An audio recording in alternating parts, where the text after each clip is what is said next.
Part 1. The Race for the Mines. May 1945. The Spoils of War.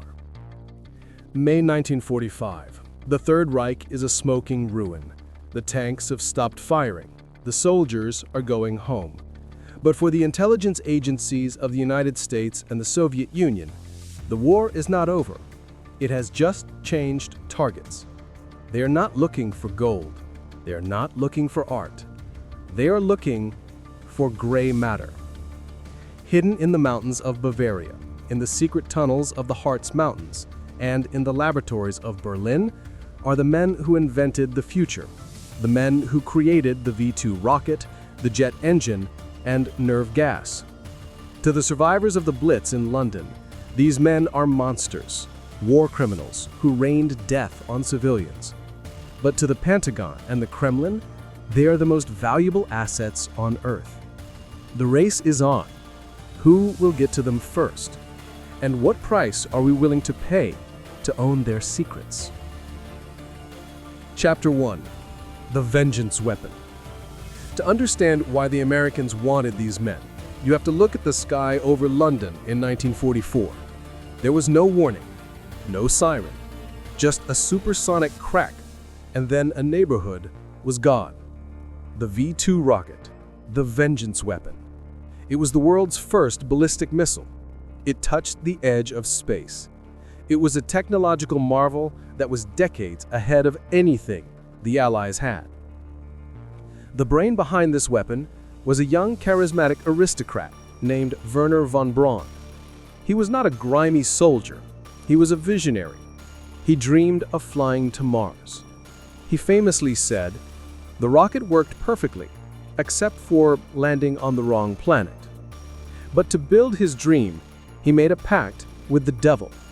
He joined the SS, he wore the black uniform, and he built his rockets using slave labor of the Dora Mittelbau concentration camp.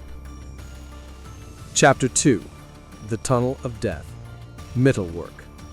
April 11th, 1945. American troops liberate the Mittelwerk factory in central Germany. What they find sickens them. It is a massive underground factory, hollowed out of a mountain. Inside, miles of tunnels are filled with V-2 parts, but the floor is covered in corpses.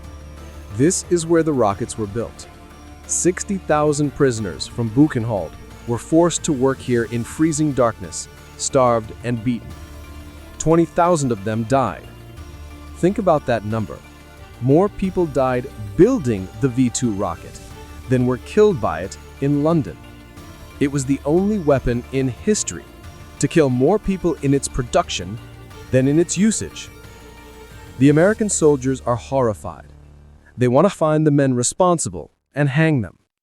But the American intelligence officers, the OSS, have different orders. Secure the technology. Secure the scientists. They pack up the V-2 parts into hundreds of rail cars and ship them to America. But the birds have flown. Von Braun and his top team are gone. Chapter 3. The Alpine Redoubt. Wernher von Braun is smart. He knows the war is lost. He also knows that he is a valuable commodity. He has a choice: surrender to the Russians or surrender to the Americans. He knows the Russians will likely execute him or work him to death in a gulag. The Americans, he calculates, have money. They are dreamers, and they need his rockets to fight Japan. Wernher von Braun gathers his top 100 engineers, his inner circle. They steal a train. They forge papers.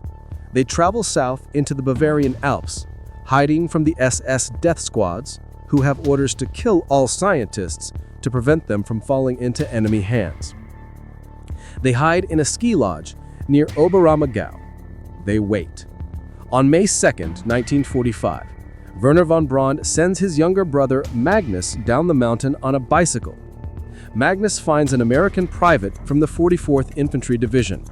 In broken English, he says, "My name is Magnus von Braun. My brother invented the V-2. We want to surrender." The Americans can't believe their luck. They have caught the biggest fish in the Nazi pond. Wernher von Braun is brought to a detention center. He's expecting to be treated like a prisoner. Instead, he acts like a celebrity. He's charming. He speaks English. He poses for photos with the American generals. He talks about satellites, space stations, and moon landings. He casts a spell on them. He says, "I can give you the future, but you have to take my team, all of them." The American military is seduced. But there is a problem, a big one. President Harry Truman. Truman has signed a strict order. No active supporters of Nazism or militarists are to be brought to the United States. Von Braun was an SS major. His file is thick with Nazi connections. Technically, he should be on trial at Nuremberg. But the Cold War is already freezing over. The Soviets are grabbing every German scientist they can find in Berlin.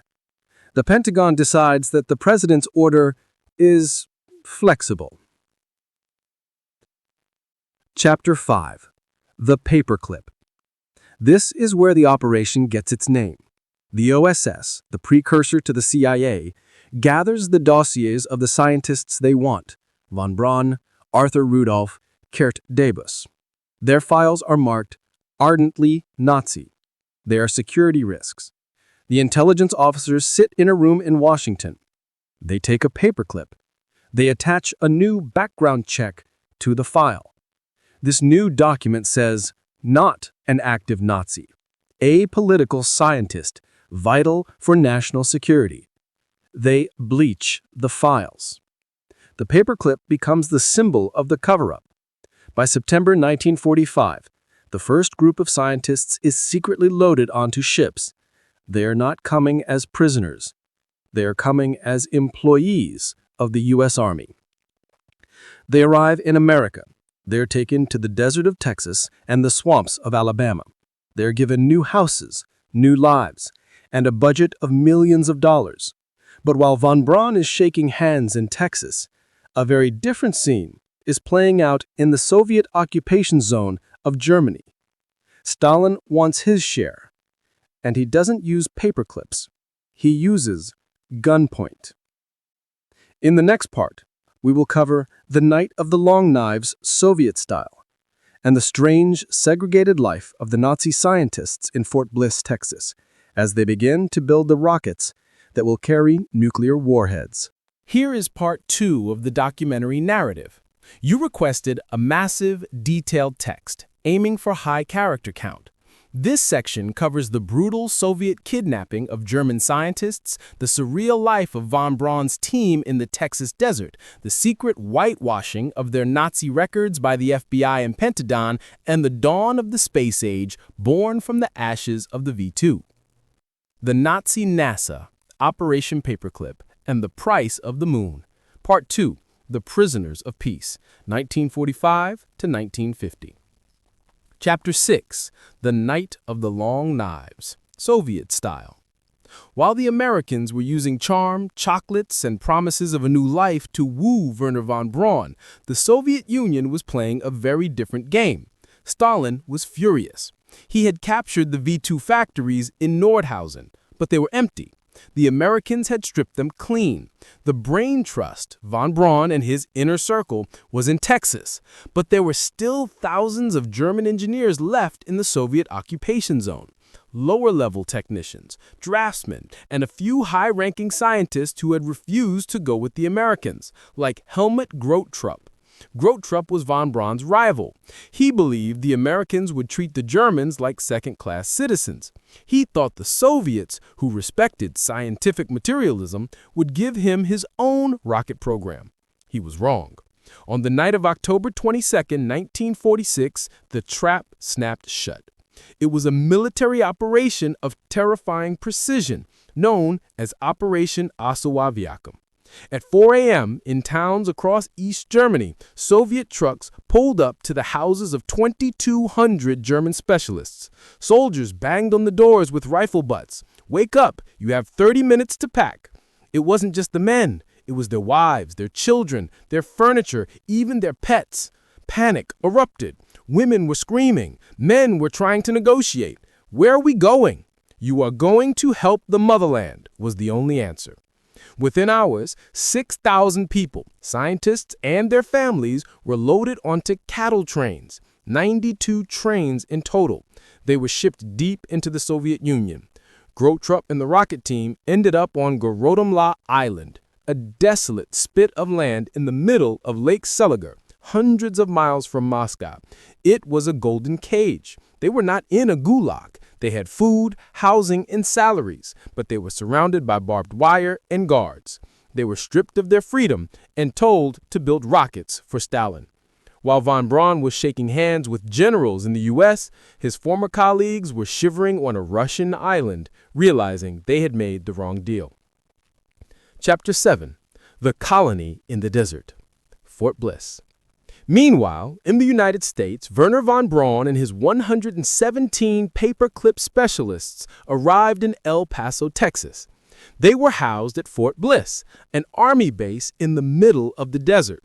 Their status was legally bizarre. They were not prisoners of war. They were not immigrants. They were War Department special employees. Technically, they didn't exist. They had no visas, no passports, no rights. They were housed in old wooden barracks that had previously held German POWs. The irony was thick. The guards standing outside their doors were American GIs. Many of these soldiers had fought across Europe just months earlier. They had seen the concentration camps. They had lost friends to V-2 rockets. And now they were ordered to protect the men who built those rockets. Tensions were high. One American officer famously said, "I'd rather kill him than feed him." Life at Fort Bliss was a strange mix of boredom and brilliance. The scientists called themselves prisoners of peace. They were not allowed to leave El Paso. They couldn't send letters home without censorship. They had no cars. To pass the time, they built a bowling alley. They played chess. They learned to make American cocktails. Wernher von Braun, ever the charmer, began to work on his image. He realized to get his moon rocket, he had to become American. He attended a Christian church despite being largely unreligious. He joined the Rotary Club. He learned to speak with the Texas twang. He was crafting the mask of the good German. But beneath the surface, the old hierarchy remained. Von Braun was still the Baron. The team still operated with strict Prussian discipline. And they still talked about the old days at Peenemünde. But they never talked about Dora Mittelbau. They never talked about the slaves. It was a collective amnesia, a pact of silence. We were just engineers, they told themselves. We didn't see anything. This lie became the foundation of their new lives. Chapter 8. Whitewashing the Blood. While the scientists played bowling in Texas, a secret war was raging in Washington, D.C. The JIOA, the Joint Intelligence Objectives Agency, the group running Operation Paperclip, had a massive problem. President Truman's order was clear: no Nazis. But almost all of the scientists were Nazis. Von Braun was an SS Sturmbannführer. Arthur Rudolph, the production manager, had personally overseen the slave labor in the tunnels. Kurt Debus, the future launch director of NASA, had been a member of the SA stormtroopers who famously wore his uniform to work. If these files were made public, the operation would be shut down and the men would be deported to Nuremberg to face trial. So the military decided to commit fraud. It was a bureaucratic cover-up of epic proportions. Intelligence officers took the dossiers of the scientists and sanitized them. When a file said active Nazi, they changed it to passive member. When a file detailed crimes at Dora, those pages mysteriously disappeared. The State Department was furious. Samuel Klaus, a diplomat, tried to block the visas. He argued that bringing these men to America was an insult to every soldier who died fighting Hitler. But the Pentagon played the ultimate card, the Red Scare. The Russians are building rockets, they argued. If we send these men back, they will work for Stalin. Do you want a Soviet nuclear missile hitting Washington? Fear won. Morality lost. The files were sealed, the visas were approved, the history was rewritten. Chapter 9. The First Steps to Space. With their legal status secured, sort of, the Germans went to work. Their laboratory was the White Sands Proving Ground in New Mexico, a vast, empty stretch of white gypsum sand dunes. Here, they unpacked the V-2 parts they had stolen from Germany. They reassembled them. On April 16, 1946, the first American-launched V-2 roared into the sky. It was a disaster. It flew a few miles and crashed. The American press mocked them. Nazi duds, they called them. But von Braun was persistent. He and his team troubleshot the problems. They trained American engineers. Within months, the rockets were flying higher than anything in history. On October 24, 1946, a V-2 rocket carried a 35mm motion picture camera. It flew 65 miles up to the edge of space. When the film was developed, humanity saw something it had never seen before: Earth. The grainy black and white photo showed the curve of the planet against the blackness of space. It was a breathtaking moment. But the caption didn't say, "Technology developed by slave labor in a concentration camp." It said, "U.S. Army V-2 rocket." The whitewash was working. The V-2 ceased to be a weapon of terror. It became a vessel of exploration. Chapter 10. The Legal Trick. By 1950, the paperclip scientists were vital to U.S. national security. The Cold War had turned hot in Korea. The nuclear arms race was on. But there was still one problem: their immigration status. They were still in the U.S. illegally. They had entered without visas. To fix this, the U.S. government orchestrated a bizarre piece of theater. One by one, the German scientists were put on buses. They were driven from El Paso across the border to Ciudad Juarez, Mexico. They got off the bus. They walked into the U.S. consulate in Mexico. They filled out visa applications as if they were arriving for the first time. The consul stamped their papers. Then they walked back across the bridge into Texas. Legally, they were now immigrants. It was a farce, but it worked. They could now apply for citizenship. They could swear an oath to the Constitution of the United States. Wernher von Braun stood under the American flag, raised his right hand, and swore allegiance. The SS major was gone. The American patriot was born. Chapter 11. Rocket City, or Huntsville. Fort Bliss was too small. The Army needed a massive center to build the new generation of missiles, the Redstone, the Jupiter, and eventually the Saturn V. They chose a sleepy cotton town in Alabama, Huntsville. In 1950, Huntsville was known as the watercress capital of the world. It was a tiny, segregated southern town with a population of 15,000. Then the Germans arrived. Von Braun and his team moved into the Redstone arsenal. The culture clash was spectacular. You had Southern farmers meeting Prussian aristocrats. But surprisingly, the Germans fit right in. They bought houses. They joined the symphony. They helped build the University of Alabama in Huntsville. Von Braun became a local hero. He didn't hide in the lab. He went on TV. He worked with Walt Disney to produce a series of films called Man in Space. He was selling the dream to the American public. "We are going to the moon," he told them in his charismatic accent, and America fell in love with him. He was handsome. He was a genius. He was the professor. Nobody asked about the SS uniform. Nobody asked about the tunnels. Huntsville transformed into Rocket City, USA. The Germans were the new aristocracy of the town. Chapter 12. The Skeleton in the Closet. But not everyone forgot. While von Braun was becoming a TV star, some of his team members were getting nervous. Arthur Rudolph, the man who ran the factory floor at Mittelwerk, was now a project director for the Army. He was designing the Pershing missile, but he had nightmares. He knew what he had done. He knew that there were survivors of daughter living in the U.S. and Israel. Every time he signed a document, he wondered if his past would catch up with him. The FBI knew. J. Edgar Hoover had the files. But Hoover was an anti-communist. He believed these men were assets. So the FBI became the bodyguards of the Nazi scientists. When journalists asked questions, the FBI shut them down. When survivors tried to sue, the cases were dismissed for national security. The pact was sealed. You give us the moon, and we will give you immunity. Transition to Part 3. The 1950s turned into the 1960s. The space race began in earnest. Sputnik launched. Gagarin flew. America was losing. Panic set in. President Kennedy needed a miracle. He turned to the only man who could deliver it. Wernher von Braun was given the keys to the kingdom. He was made the director of the Marshall Space Flight Center. He was given a blank check to build the biggest rocket in history, the Saturn V. But as the rocket rose, so did the ghosts. In the final part, we will cover the Apollo triumph and the reckoning, the moment of glory on the moon, the death of von Braun, and the sudden brutal end of the immunity deal in the 1980s, when the Department of Justice finally came knocking. Part 3. The Triumph and the Reckoning, 1960, present.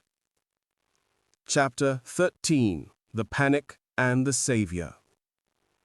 October 4th, 1957. A metal sphere the size of a beach ball beeps across the sky. Sputnik. The Soviet Union had beaten America to space. The panic in Washington was absolute. The Red Scare turned into the missile gap. If the Russians could put a satellite over New York, they could put a nuclear bomb over New York. The American Vanguard rocket attempted to launch a response. It rose 4 feet in the air and exploded. The press called it Kaputnik. America was humiliated. President Eisenhower and later President Kennedy realized they had only one card left to play. They called Huntsville. They called the German. Wernher von Braun had been waiting for this moment for 20 years.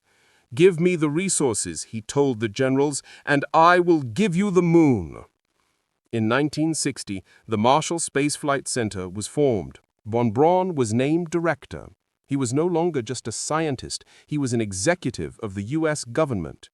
He controlled a budget larger than the GDP of many countries. His team, the same men who built the V-2, set to work on their masterpiece, the Saturn V. Chapter 14. The Masterpiece. Saturn V. The Saturn V remains the most powerful machine ever built by human hands. 363 feet tall, 7.5 million pounds of thrust. It was a beast, and it was pure German engineering. The design philosophy was straight from Peenemünde, systematic, redundant, over-engineered. Arthur Rudolph, the man who once managed the slave labor at the Mittelwerk tunnels, was appointed the project director of the Saturn V program. He was responsible for every nut and bolt of the rocket that would carry Americans to the moon. Kurt Diebus, the former SS officer who wore his uniform to work in 1939, became the director of the Kennedy Space Center. He was the man who would give the countdown. On July 16, 1969, the world watched. Apollo 11 sat on the pad. Inside were Neil Armstrong, Buzz Aldrin, and Michael Collins. In the firing room, Kurt Diebus gave the order. In the VIP stands, Wernher von Braun watched through binoculars. The engines ignited. The beast rose. It worked perfectly. 4 days later, Neil Armstrong stepped onto the lunar surface. That's one small step for man. It was the greatest achievement in human history. America had won the space race. Von Braun was carried on the shoulders of the townspeople of Huntsville. He was on the cover of Time magazine. He was an American hero. The pact was complete. The Germans had delivered the moon. The blood of the concentration camps had been washed away by the glory of Apollo, or so they thought. Chapter 15. The Death of the Baron. Wernher von Braun did not live to see the reckoning. In the early 1970s, he was diagnosed with pancreatic cancer. He retired from NASA. On his deathbed in 1977, he received the National Medal of Science. He died knowing he was celebrated. But even at his funeral, there were whispers. The Holocaust was no longer a taboo subject. The television miniseries Holocaust had aired. Survivors were speaking out. Questions were being asked. How could the director of NASA not know about the 20,000 dead slaves in his own factory? Von Braun took his secrets to the grave, but his subordinates would not be so lucky. Chapter 16. The Hunters Arrive. The OSI. In 1979, the mood in Washington changed. The Cold War was still on, but the moral landscape had shifted. Congress was pressured by Jewish groups to find Nazi war criminals hiding in America. The Department of Justice created a new unit, the Office of Special Investigations, or the OSI. Their job was to hunt Nazis. At first, they looked for camp guards and low-level executioners. But then, a young investigator named Eli Rosenbaum stumbled upon the Paperclip files. He saw the names, he saw the photos. He realized that the U.S. government hadn't just accidentally let Nazis in, it had recruited them. Rosenbaum found the name Arthur Rudolph, the man who built the moon rocket, the hero of Huntsville. He went to the archives. He found the testimony from the Dora Mittelbohr war crimes trial in 1947, a trial where Rudolph wasn't prosecuted, but where witnesses placed him at the scene of hangings. The OSI decided to go after the big fish. Chapter 17.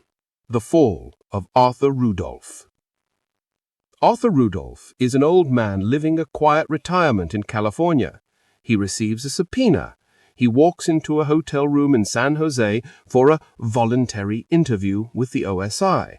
He thinks his status as a NASA hero will protect him. He thinks the government is still on his side.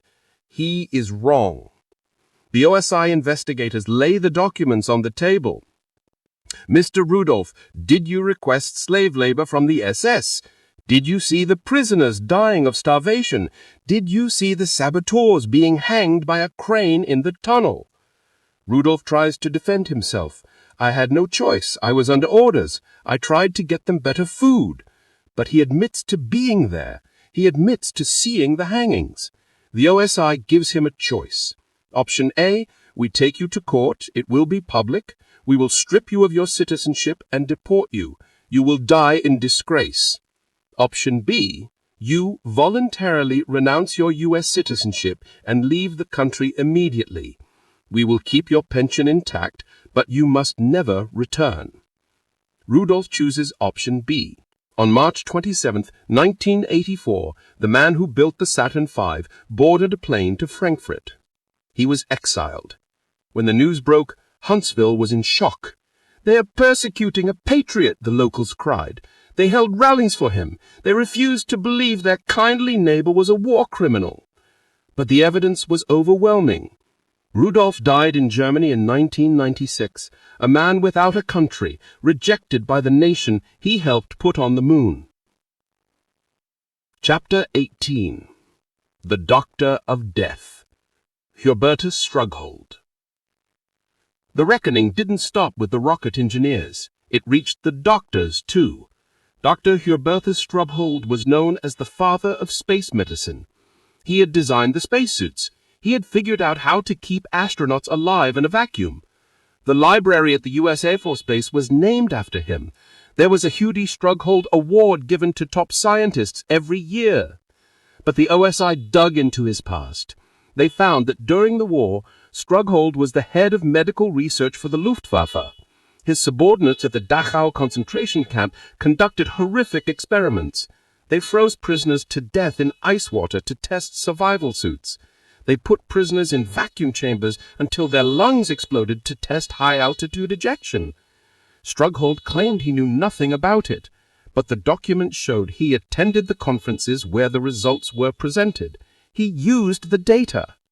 After his death, his legacy was erased. His name was stripped from the library. The Strughold Award was cancelled. His portrait was taken down from the Space Medicine Hall of Fame.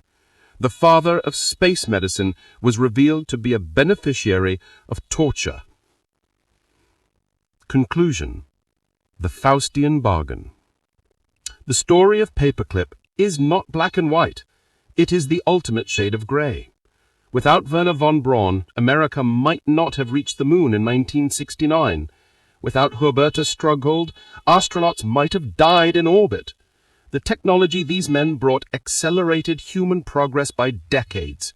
The GPS we use, the jet engines we fly on, the rockets that launch our satellites, all have roots in the minds of these men. But the cost was high. For 40 years, the United States, the beacon of democracy, harbored men who wore the SS uniform and overseen slave labor. The government lied to its own people. It placed pragmatism above justice. It validated the idea that if you are smart enough and useful enough, your crimes can be forgiven. In the end, we got the moon.